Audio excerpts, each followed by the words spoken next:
Hi everyone. जब भी हम लोग नेक्स्ट जेएस को मोंगोडीबी से कनेक्ट करते हैं ना, तो कभी कभी हमें कुछ इश्यूज देखने को मिलते हैं। ये इश्यूज क्या हो सकते हैं, कैसे इनको रिजोल्व करना है, ये सारी की सारी चीजें इस पार्ट के अंदर डिस्कस करने वाले हैं। इवन कभी कभी तो ऐसा होता है कि आपने नेक्स्ट जेएस और मोंगोडीबी कनेक्शन बनाया, अभी वो काम कर रहा है, बट 2-4 घंटे बाद या फिर 2-3 दिन बाद में आप फिर से उसी कनेक्शन को ट्राई करते हो, वो काम नहीं कर रहा होता। इन इश्यूज को भी हम लोग देखने वाले हैं। इवन सबसे पहले इसी इशू को देखेंगे।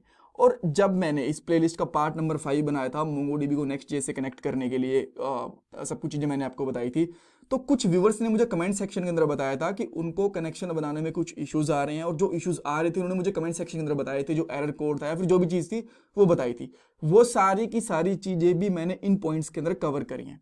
आप बेसिकली ये कह सकते हो कि अगर आपको नेक्स्ट जेएस और मोंगोडीबी कनेक्शन में कुछ इशू आ रहा है और आपने सारे के सारे स्टेप्स है ना, सारे के सारे पॉइंट्स चेक करे हैं, इनको फिक्स करा है, तो 99.99 आपके इशू रिजोल्व हो जाएंगे। आपका नेक्स्ट जेएस मोंगोडीबी से प्रॉपर्ली कनेक्ट हो जाएगा, कोई भी दिक्कत नहीं आने वाली। ऑलराइट, सो एक एक करके इनको चेक करते हैं। यहाँ पे सबसे पहले बात करते हैं आईपी इशू की। लास्ट जो फिफ्थ वाला पार्ट था ना, लास्ट पार्ट नहीं, जो फिफ्थ वाला पार्ट था, उसके अंदर मैंने आपको ये बताया था कि जब भी हम लोग हमारा प्रोजेक्ट सेटअप करते हैं तो उसके अंदर हमें हमारा आईपी भी बताना होता है। और आईपी दो तरीके से बता सकते हो। या तो आप ऐसा कर सकते हो कि अपने प्रोजेक्ट को ओपन कर दो 0.0.0.0 आईपी देके कि जितने भी आईपीज हैं सबसे कनेक्ट हो जाए। बट अगर आपने गलती से खुद का आईपी एड्रेस डाल दिया और तब तो वो प्रॉपर्ली काम करेगा। बट उसके बाद में होता क्या कि थोड़ी देर बाद में आपका आईपी चेंज हो गया। मान लो आपका इंटरनेट कनेक्शन चेंज हुआ, फ्लक्चुएट कर गया, या फिर आपने एक बार इंटरनेट डिस्कनेक्ट करके दोबारा से कनेक्ट करा, तो आपके सिस्टम का आईपी चेंज हो जाता है। अब उस टाइम पे क्या करना होता है, आपको फिर से आईपी दोबारा से ऐड करना होता है। मैं आपको दिखाता हूं। अगर मैं यहाँ पे रेस्टो प्रोजेक्ट के ऊपर जाता हूं, मैंने कनेक्शन चेंज करा था अभी थोड़ी देर पहले, राइट। तो यहाँ पे आपको एक एरर दिखेगा, वार्निंग दिखेगी, काइंडली ये कह सकते हो, current IP address is not added, you will not be able to connect to database from this address। तो इस केस में ये बताने की कोशिश कर रहा है कि जो आपने ये प्रोजेक्ट बनाते टाइम आईपी दिया था वो आईपी चेंज हो चुका है, और जो आपके करंट सिस्टम का आईपी है वो रजिस्टर है नहीं इस टूल के अंदर, मोंगोडीबी के अंदर, तो आपका डेटाबेस कनेक्ट नहीं होगा। क्या करना पड़ेगा, सिंपली यहां पे क्लिक करना है ऐड करंट आईपी एड्रेस। जैसे ही इस पे क्लिक करोगे तो ये 15-20 सेकंड लेगा, और आप देख सकते हो we are deploying your changes, right. तो ये 15-20 सेकंड लेगा। उसके बाद में आपका जो मोंगोडीबी है वो नेक्स्ट जे से प्रॉपर्ली कनेक्ट हो जाएगा, अगर इशू आईपी एड्रेस की वजह से आया है तो। और ये बहुत ज्यादा इशू आता है, राइट। और इसी वजह से होता है कि आपका आज काम कर रहा होता है, 2 दिन बाद में आपका सेम कनेक्शन काम नहीं करता। रीजन क्या रहता है, सेम रीजन है कि आईपी चेंज हो जाता है, ठीक है। ऑलराइट, अब बात करते हैं हमारे सेकंड इशू के बारे में, क्लस्टर कोड यूआरएल इशू। हमें पता है कि जब भी हमें नेक्स्ट जेएस को मोंगोडीबी से कनेक्ट करना होता है ना, तो कनेक्शन स्ट्रिंग का यूज करते हैं। ड्राइवर्स के अंदर जाते हैं और यहाँ पे ये है हमारी कनेक्शन स्ट्रिंग, इसको कॉपी करते हैं और हमारी कॉन्फ़िगरेशन वाली फाइल, जैसे कि हम लोगों ने कॉन्फ़िगरेशन फाइल बना रखी db.js वाली, इसके अंदर पेस्ट कर देते हैं, राइट।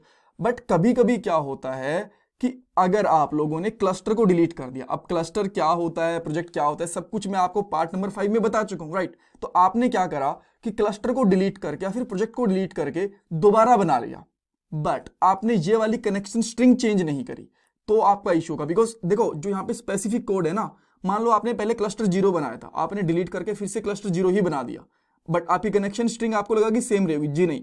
जो यहाँ पे BQAG9B5 ये वाला कोड है ना, ये चेंज हो सकता है। तो इसीलिए अगर आप लोग प्रोजेक्ट डिलीट करते हो, क्लस्टर डिलीट करते हो, तो इस कनेक्शन स्ट्रिंग को भी, जो ये हमारी कनेक्शन स्ट्रिंग है, इसको दोबारा से कॉपी पेस्ट करनी है आपको, ठीक है।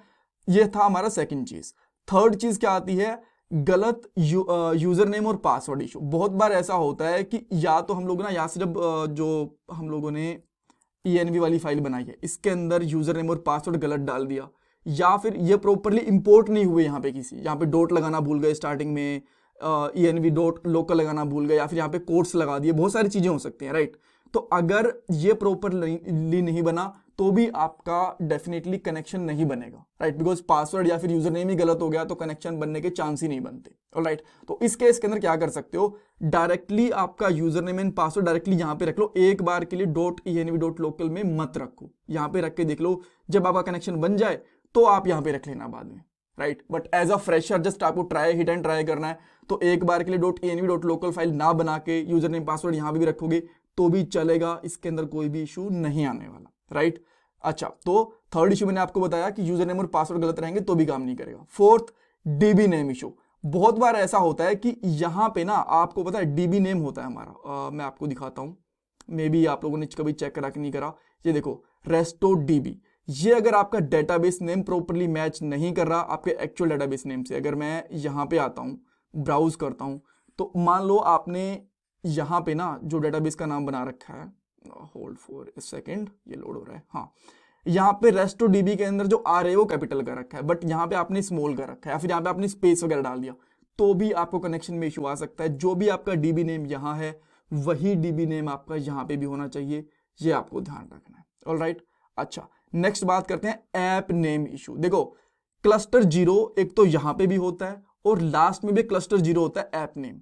बहुत बार क्या होता है कि हम लोगों ने कनेक्शन स्ट्रिंग बनाई, बाद में क्लस्टर नेम चेंज कर दिया, क्लस्टर नेम हमारा यहाँ पे कुछ और है और स्ट्रिंग में कुछ और है, तो भी वो प्रॉपरली काम नहीं करेगा। ये भी आपको वेरीफाई करना है कि जो आप लोगों ने कैसे वेरीफाई कर सकते हो। यहाँ पे चेक करो, जैसे आप लोग यहाँ पे डेटाबेस ओपन करते हैं ना तो क्लस्टर 0 लिखा हुआ दिखेगा, क्लस्टर 1 क्लस्टर 2, या फिर आपने एबीसी नाम से क्लस्टर बनाया होगा, कुछ भी नाम से क्लस्टर बनाया हो, वो सेम आपका यहाँ पे भी होना चाहिए और यहाँ पे भी होना चाहिए, क्लस्टर 0 पे भी।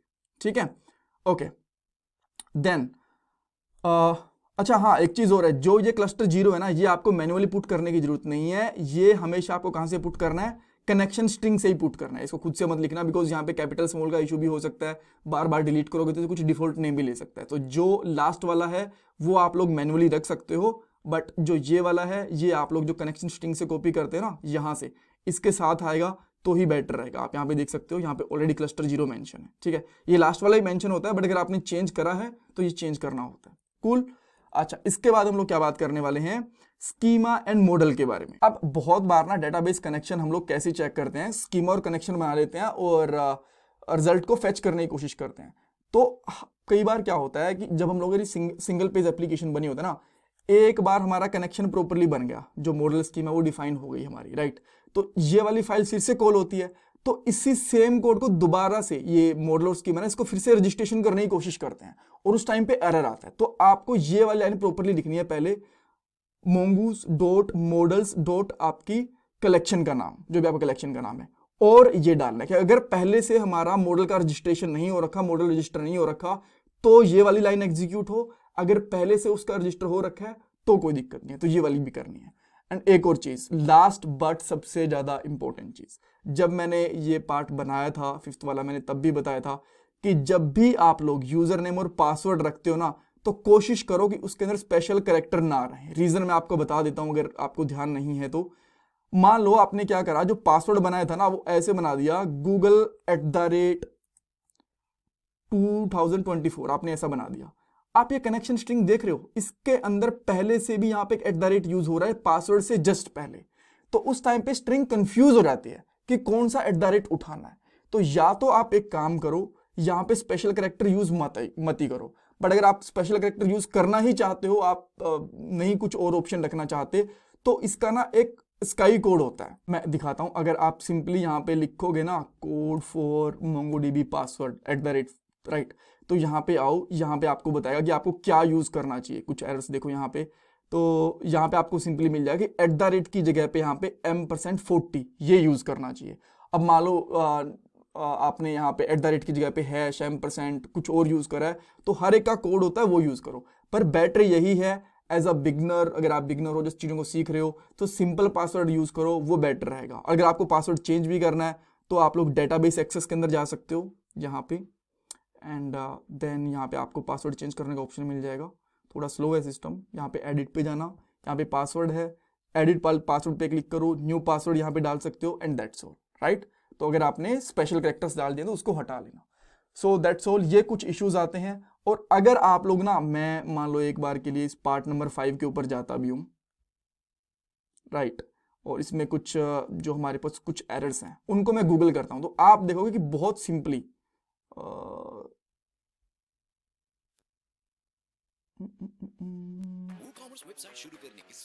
हाँ, ये वाले जो बहुत सिंपली हमें इनके इश्यूज मिल जा रहे हैं।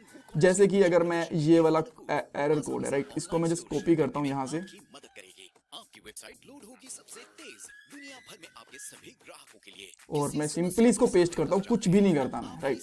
एंड देन आप यहाँ पे देखोगे कि आपको यहाँ पे एरर का इशू मिल गया कि क्या इशू हो सकता है, और इन्हीं में से कोई ना कोई इशू मिल जाएगा। सॉल्यूशन के ऊपर जाओ, देन यहाँ पे देख सकते हो, I had the same problem connection this support enter user name and password in the string, right. तो इसको जो मैं आपको @ वाला बता रहा हूँ, तो काफी ज्यादा चांसेस है कि वो वाला इशू ही इनको मिलेगा। उसके बाद में आप सेकंड चीज चेक कर सकते हो, ठीक है, face the same problem, have change the password and it work, my password is include the number, I remove it and then it works, right. So point क्या है कि आपको जस्ट जो एरर आ रहा है ना, उसको उठा के गूगल करना है, आपको सोल्यूशन मिल जाएगा। अगर मोस्ट प्रोबेबली आपको जो इश्यूज हैं ये वाली चीजें स्टेप्स करना, आपका इशू रिजोल्व हो जाएगा। अदरवाइज गूगल करो, आपको डेफिनेटली सोल्यूशन मिलेगा। वहां पे सेम इश्यूज बहुत से लोगों को आया हुआ मिलता है, right. That's all for this part. अगर आप लोगों ने अब तक चैनल सब्सक्राइब नहीं करा तो प्लीज करो, बिकॉज आपके लिए फ्री ऑफ कॉस्ट होता है, बट इससे मुझे बहुत वैल्यू मिलती है, ये मुझे बहुत मोटिवेट करता है। So please like this video, share your feedback in comment section and channel को सब्सक्राइब कर लेना। ये मेरा पेटीएम नंबर है डोनेशन के लिए। Thank you guys.